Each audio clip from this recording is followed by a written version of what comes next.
Aha turi ni mu kigo ca leta c'igihugu,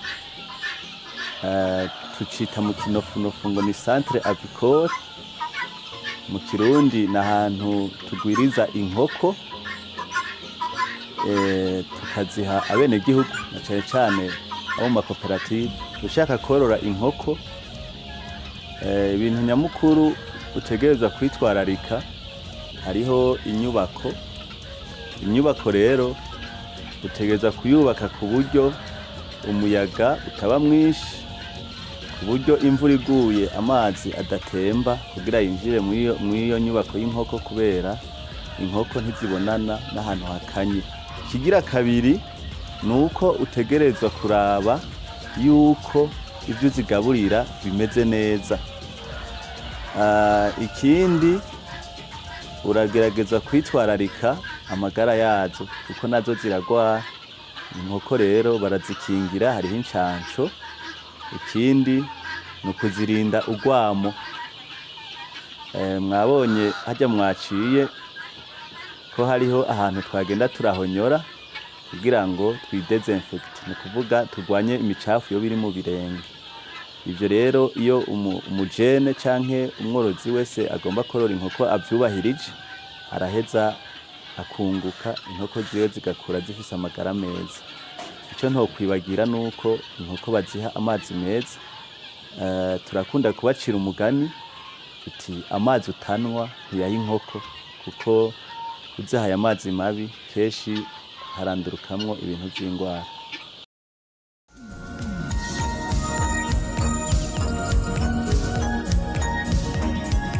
Ahanye turi mu nzu yagenewe kororeramwo inkoko.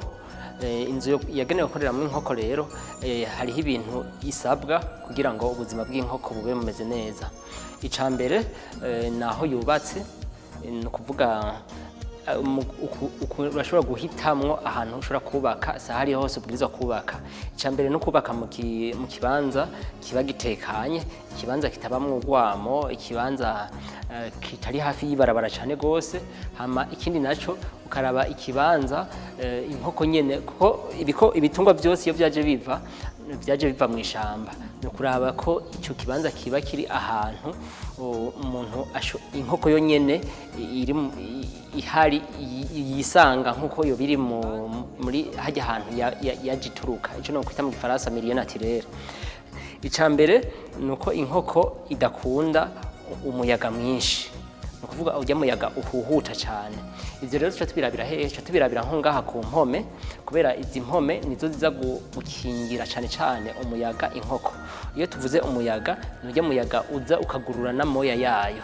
Muri ico gihe rero inkoko murazi ko ari ngufiya cyane gose, no guheza ugaca wubaka impome. Ushobora gukoresha amabati, ushobora gukoresha amatafari nko kw'iyi nzu imeze, hanyuma mugabo ntugire harehare cyane gose ku buryo inkoko ihagaze wa muyaga ugiye guhuhuta uyicako hejuru. Nkuko muhejeje kubibona, twari duhejeje kubereka ukungene bashobora kubaka n'ibigize inzu byose, ukungene umuntu ashobora n'ibikoresho ashobora gukoresha. Reka ubu naho turabe ukungene twobereka ukungene inkoko nazo zigaburirwa.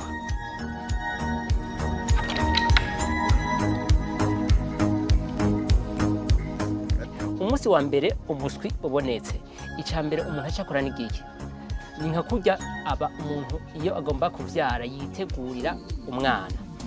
Hariho ahantu utegura, aho hantu utegura rero mu Gifaransa bahita poussinière, n'akazu gakwije ibisabwa n'amategeko, haba mu bushuhe, haba mu byo kurya, ku buryo agasuka azohamara ukwezi kwa mbere imbere y'uko tuje tukarekurira muri ya nzu bita igituru, niko bavyita umuntu ze izoheze kicimaramwo ubuzima bwayo bwose. Iyo nzu rero imeze gute imbere, ni kuvuga yuko ntubure ushirayo bwinshi bwegeranye, cyo no kwita ni force densité kurusha iyo zikuze.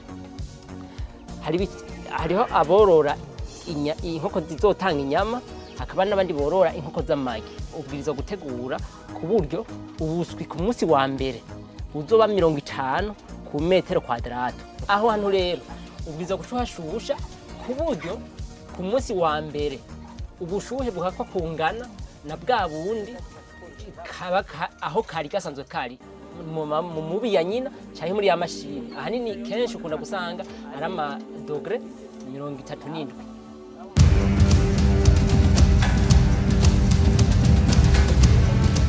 Rero ku munsi wa mbere rero bukiva mu mashini, icambere ubanza gukora ni ukuvuga yuko ubwirizwa gusanga kubanza gutegura aho uza gushikira.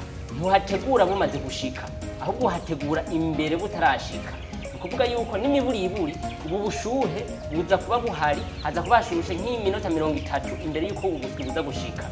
Hama ikigira kabiri uza gushiramo n'amazi.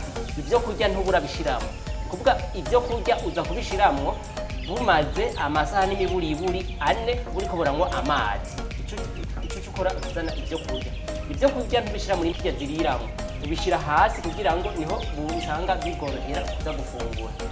Ikica kiba kugira ngo urabe yuko ubuswi bufise ubushuhe bukwiye n'iguti. Murabona igihe tuhashika iriya nkono niyo yari kuri akayonyene, murabona niyo bwari bwarundanye bwose. Usanze ubuswi bw'iwawe burundanye ku ahari ubushuhe, ni ukuvuga yuko hahantu hawe wateguye ubushuhe bari bukeye, kuvuga ntibuba bufise ubushuhe bukwiye. Hama usanze naho ubuswi nk'ahanye hari ubushuhe bwahahunze buri hariya hirya no hino, ni ukuvuga ko ubushuhe buba burenze. Mwo kimwe ugabanya bwa bukono bushusha, cyangwa kimwe ukagabanya amakara arimo. Hanyuma iyo ubushuhe bukwiye neza, ni ukuvuga yuko ubuswi usanga kamwe kose bwasanzaye. Murabona ko ngaha hanyuma ubushuhe buratanga kugenda neza, urabona ko kamwe kari kunywa amazi, akandi ko gatora ngaha, kandi byumvikana yuko icimbeho ntikigira ikibazo.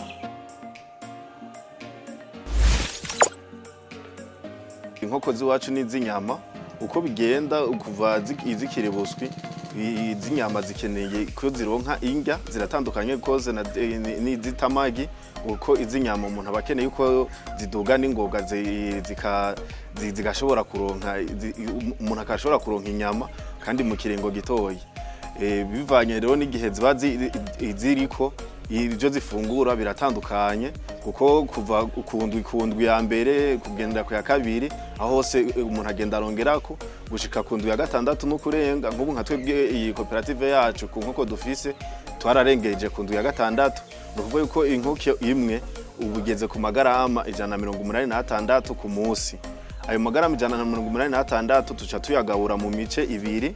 Mu gitondo tuziha 70% z'ayo magarama, ku mugoroba mu masaha 9 tugaca tuziha 30% y'ayo magarama asigaye.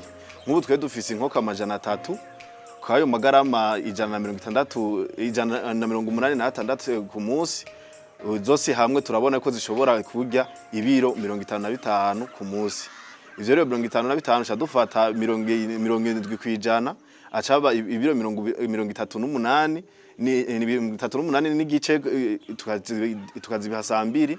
Ama ibindi navyo bisigaye 16 n'igice tugasha tuzibiha ku saa 9. Ngizi ngaburo zacu nkuko abahinga bagerageje kubidusigurira babiduteguriye, harimo nk'ibiboneka amaso mu yandi, nk'indagara ziraboneka, ibigori navyo nyene biraboneka ko biriyo, hakabamwo ni soya. Hama mu bindi birimwo harimo amavitamine atandukanye n'amantuze nyama, hamwe n'amaraso y'ibitungwa, hamwe n'ibindi n'amagufa bigiye bitandukanye.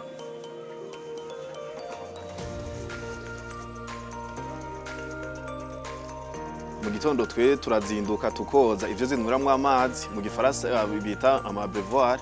Nico kintu ca mbere duherako, turavyoza neza n'isabuni n'amazi meza. Hama tumaze guheza kuvyoza tuca turaba ahantu tubishira kanza bikumuka. Nani ngahani mu kino kibanza twateguye tuca dushiramwo, tuca tubanza kuzishiramwo zikanza zikumuka. Hama zimaze kumuka tuca dushiramwo amazi meza, hama tugaca duzihereza amazi, inkoko zikasha ziza zirana. Tuca twinjira indani mu ntuzenya muri pura mu Inzu itwororeramwo inkoko. Tumaze gushika imbere tuca dufata zirya zifunguriramwo, kubera haba hari ibisigarira ziba zasigaje zare zirarya byandi twazi kuva saa 9. Tuca dufata tukabihanagura neza tukabikurayo vya bisigarira kugira ngo ntagire bishasha twongeramwo, kandi harimo ivyo zaraye zironona mw'ijoro canke zakuyemwo ivyo zozo zikeneye hasigaye imicafu.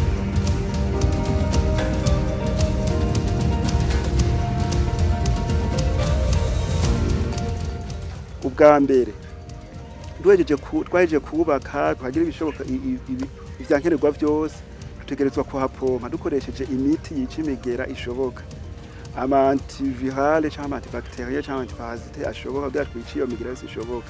Kigira kabiri,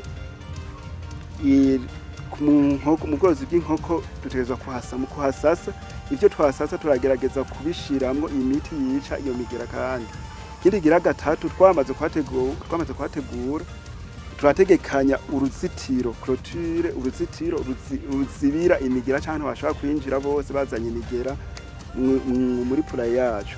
Ikindi tugatekanya portail cyangwa umuryango uzibira abantu bose bashaka kuza kwinjira muri pula yacu. Ivyo byose byamaze kubaho, imbere yo kwinjira muri pula ye turatekanya akantu mu gifaransa twita pedirive, umuntu ahonyoramwo imbere yuko yinjirayo kugira ashobore kwica imigera yose yo yapfanye hanze. Hanyuma byatekanya gukaraba mu ntoke imbere yo kuja gukora, nimba ari ku nkoko cyangwa ku bindi bikoresho byose byo mwiyororero cyangwa muri pulaye. Hanyuma byose byamaze kuba, ivyo umuntu yamaze kubitegekanya, turabizi yuko naho twobigira byose tukabigira neza, ari imigera usanga yashoboye kurengana. Naho nico gituma ku nkoko tekanye ivyo bita incanco, bategekanya ku kirangamisi bivanye n'intumbero y'umworozi, ca bivanye n'ubwoko bw'inkoko yorora, canke bikavana na rejo abarimwo, canke umugabane w'isi abarimwo, bikavana n'imigera ikunda kwibonekeza muri ico kibanza kanaka. Nk'akarorero ngaha i Burundi wacu mu bworozi bw'inkoko z'inyama hariho amavaccin canke incanco zama zikunzwe gukoreshwa bivanye n'imigera ikunze kwibonekeza. Ubwa mbere ku munsi wa mbere inkoko ukiri umuzwi w'umunsi umwe turawucanca tukingira indwara ya mareke, vaccin contre la maladie du mareke mu gifaransa.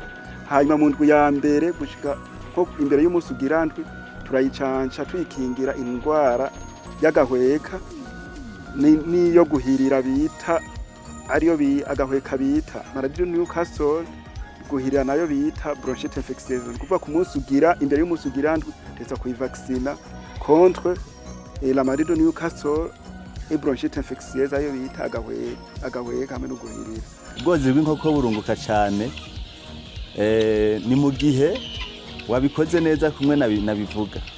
Ubworozi bw'inkoko, inkoko z'inyama keshi wabikoze neza iragira ibiro 2.5 gushika ku biro 3, aho uba wayigaburiye ibiro nka 4 gusa, ukaba wayivujije n'incanco zitazimvye. Murumva yuko ikiro c'ibiryo ntabwo kizimvye iyo babicanze neza. Agurishije ya nkoko yiwe arashaka kuronka ibihumbi 25, kandi iyo nkoko nyene mu mahera aba yayiguze n'ivyo imaze gufungura keshi usanga iri mu bihumbi 15, 16. Ati byunguka ryari agitangura ubwa mbere, kubera keshi biragora. Hari igihe adatera abona inyungu kubera aba yakoreshejemwo umutahe wo kubaka inyubako. Mugabo inkoko z'inyama mu mwaka ushobora kuzorora inshuro 5. Rero bisigura yuko mu mwaka arashobora kunguka. Akarorero yoroye inkoko 20 ku biharo tumaze gukora, usanga ku mwaka azodandaza inshuro 5, mu kuvuga inkoko 100 ku mwaka.